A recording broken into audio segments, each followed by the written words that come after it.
could be a shootout this Saturday in Lubbock with two teams in TCU and Texas Tech that come in with high-powered offenses. With Carlos Mendez, I'm Travis Brown. And Carlos, as you look at this game, it looks like there's definitely two teams that can score at will and two defenses that haven't really been the strong suit of their overall program so far this year.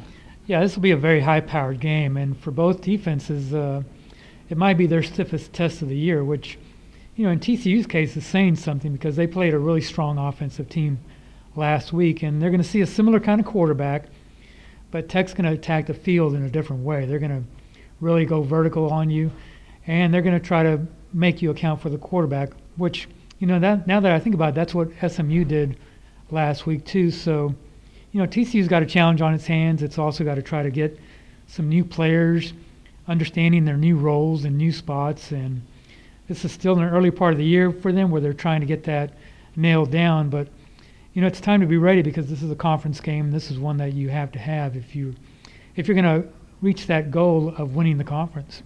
It's a tough first draw for a conference game too, to have to travel to Lubbock. I know Gary Patterson has been pretty strong in saying that the difference between last year and this year is that they're having to get outside the state of Texas, then also just travel far in the state of Texas. And with the kind of atmosphere that you get in Lubbock, which all the players were well aware of from the trip that they had there 2 years ago, that this is going to be a challenge just with simply from the atmosphere and the craziness that can happen out there in Lubbock.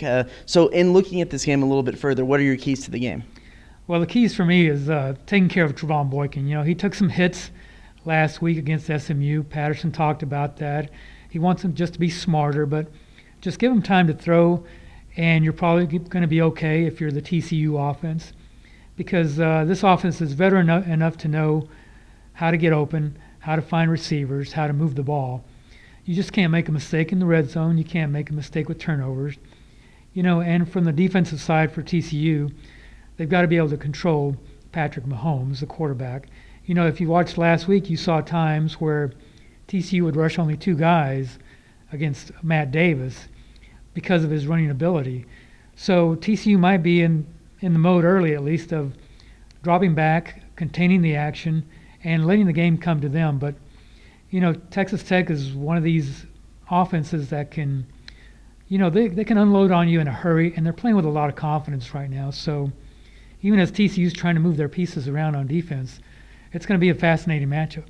I would think that this could be a really big game for wide receiver Kevontae Turpin with his ability to line up in the slot and then take passes on dig routes and passes up the middle and take them all the way to the house in a game where, with the vertical ability that TCU has with Colby Listenby and Josh Doxson, that close range, mid-range, middle-of-the-field pass might be wide open for some explosive plays for a guy that Patterson and players have showered praise on so far.